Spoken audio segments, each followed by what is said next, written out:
Wine school.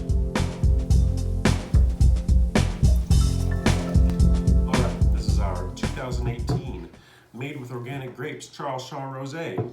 Are you excited? I'm not. Doesn't smell like much.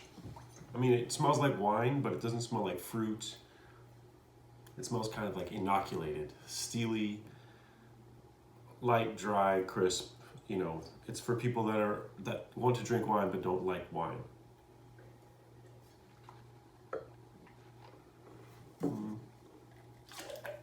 There's acidity here, which is good. Kind of has a grapefruity taste, and it's dry, it's light. Yeah, but I want a little more fruitiness in my rosé. Yeah, it's not coming together. I give it a thumbs down, but it's clean and dry. There's my alarm going off. I just want to keep this going for a minute to talk about the marketing here and organic and natural.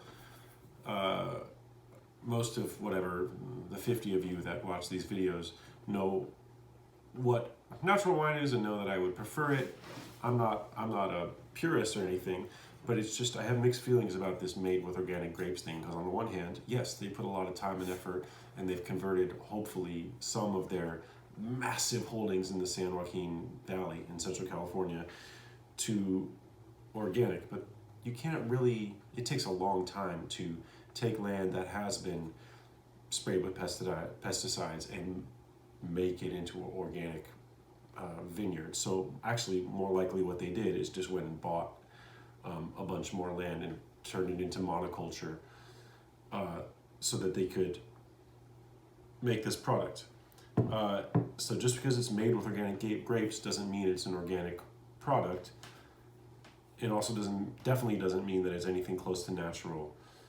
You can say your Cheerios are made with 100% whole wheat just because there's a little bit of whole wheat in that, but there's so much other shit, mostly sugar and stabilizers and vitamin juice and whatever. So this may be made with organic grapes, but there's a bunch of other shit that this company, this Bronco Wine Company, which you should look up, they're actually basically an offshoot of Franzia, you know, your box wine producers from whenever I was a kid. So I understand who this is being marketed towards, but I would encourage you to drink something else. I don't even think this is being made for people that like natural wine. It doesn't look like it.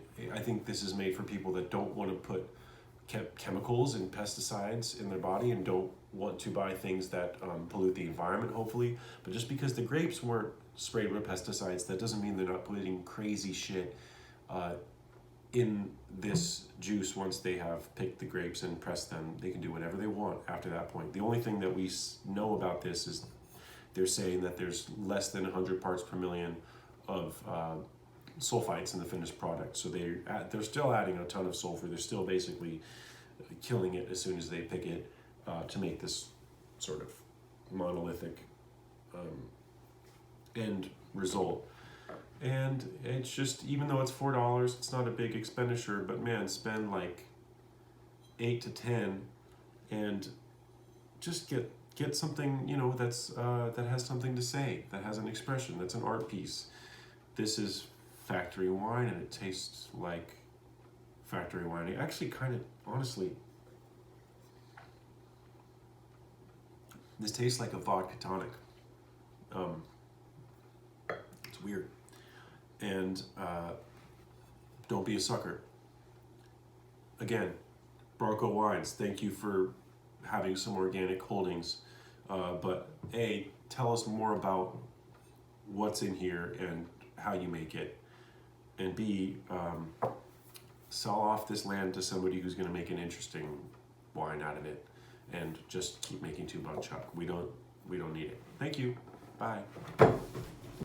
Wine school.